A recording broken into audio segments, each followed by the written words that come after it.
Alright YouTube, how we doing? My name's Ashton and I'm starting a YouTube channel and I don't know what about. Well, I want to start a YouTube channel about talking about music because I love music and I like it when people talk about it because I can talk for years about music. So instead of interacting with real people in real time, what I'm instead going to do is put myself on the internet just rambling for a few hours. And if people watch it, people watch it. If they don't, they don't. That's fine. This isn't for any monetary gain. This is just because I like music. And if I gain some traction, fantastic. Talking to more people about more different types of music. So, let's talk about music. Well, I was brought up on hip hop and rock and roll. My father was massively into 90s hip hop stuff like Biggie, Tupac, Eminem, Dr. Dre, The Game, Nas, lots of good things like that. And my mother was into rock music. The Smiths was a big one for her. ABBA was a big one, but she also sort of steered towards the heavy side sometimes. Like she liked Ozzy Osbourne, who is still to this day one of my idols. He's such a great performer, even though he is ancient. Yeah, my father did cross over on a couple of bands, specifically Crazy Town and Limp Bizkit. They were rap rock, which he liked. He thought it was cool.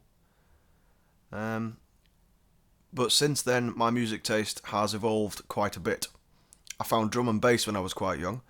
Pendulum, specifically, their Immersion album. Just every song on that album was great. Every song. Oh, what was it? There was Witchcraft on that album? I'm not sure. If it was, there we are. Watercolor was on that album. Their song with In Flames. What's it called? I've forgotten off the top of my head, but that one. Self versus Self. That's what it's called. Yes. Very, very good combination of heavy metal and drum and bass. Excellent. And that was a sort of turning point for me as well, because I was like, oh, I like this noise. And then my dad, at the time, when was it? I think this was 2011, so I'd have been 13. He took me to my first ever gig, and I had no idea who these bands were at the time, and I was a bit nervous because I didn't know what to think, because I'd never heard of this band. The band was Iron Maiden, and they were supported by Airborne. And since that very day, I have never looked back. I thoroughly enjoyed that gig. They had Bruce Dickinson and the rest of the band running around like madmen all over the stage, and at the time they were in their 50s or 60s.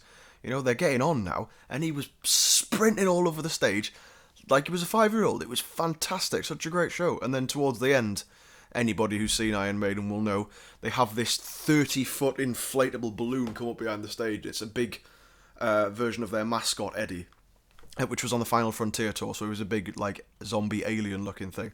As a 13-year-old, I was like, I was so happy. It was just like, look at that, it's so cool.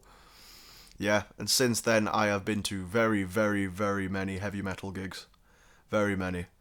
I think the one after that, my second gig, was just after Slipknot released their The Grey Chapter album, which is still one of my favourite albums of all time. Really good album. Slipknot was supported by Korn, who is my all-time favourite artist now. I've only seen them once, and it just took that, and then me listening to them, going through their entire discography, listening to everything, and just loving that band. And it was supported by Korn and King 810. Not a fan of the vocalist. Well, I'm a fan of everything else. Really, they were a good show as well. A really good show. And Slipknot were just something else. You know, there's nine-piece band of madmen. Absolutely crazy. There was flamethrowers. They were spinning on these the percussionists were spinning on these platforms, smacking barrels with baseball bats. And Corey Taylor was there going, "Rrrr!" It was fantastic. And then, please excuse my horrific heavy metal vocal imitation there. I do apologise. It was good, though. It was very good. And since then, like I said, my music taste has evolved dramatically. I now listen to all sorts of what normies, if you want, would consider horrific music, like Lorna Shore, Chelsea Grin, Parkway Drive. Not so much of Parkway Drive, but I still like some of their songs. Dedicated on the Aya album is great. What a tune. And Crushed.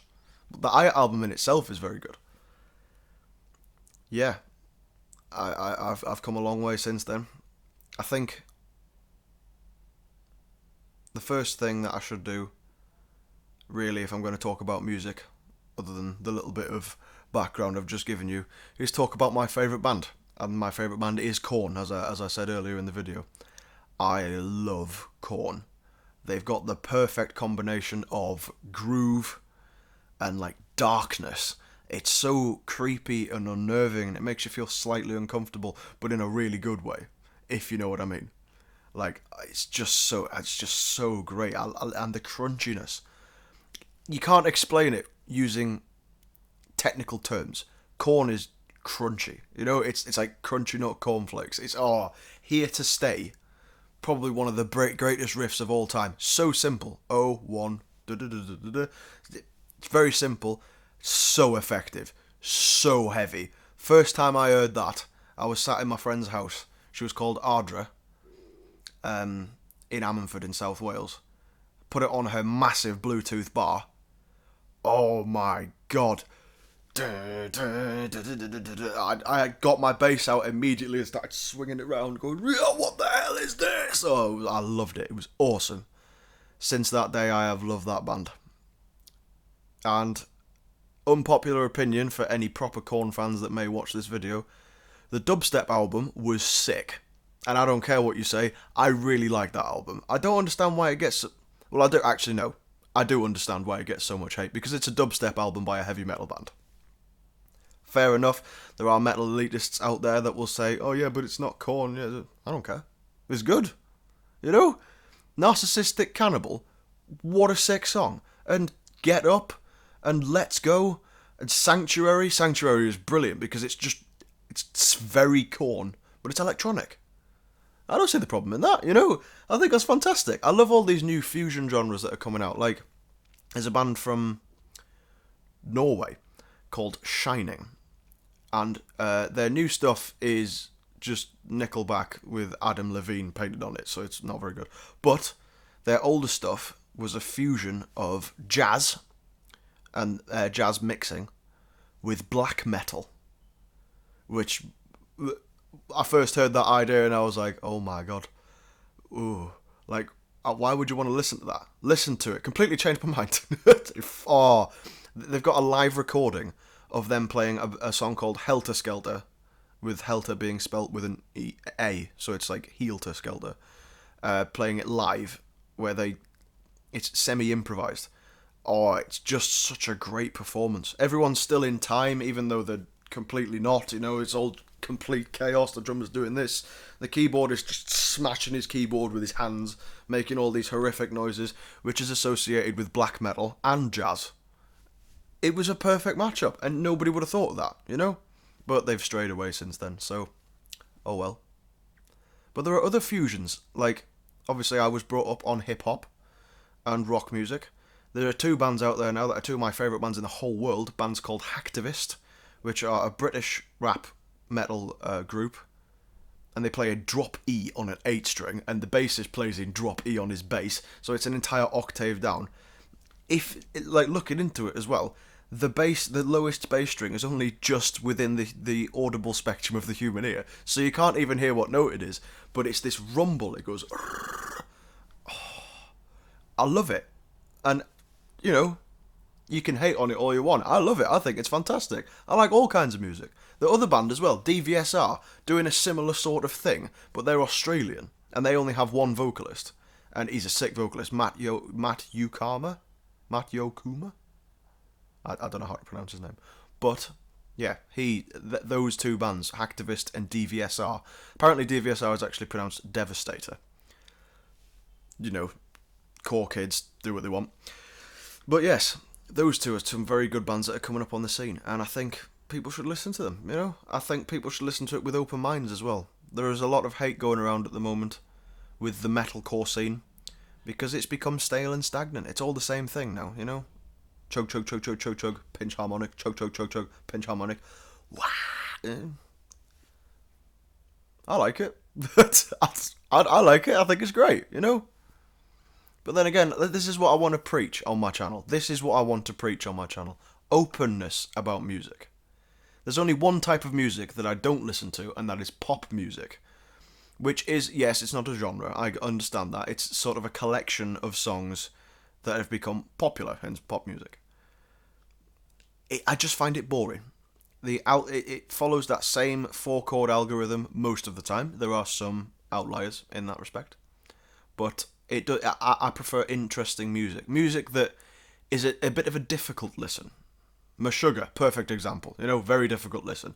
They use polyrhythms and all sorts of things on their low-tuned guitars, and the bassist has so much distortion on his bass, or used to.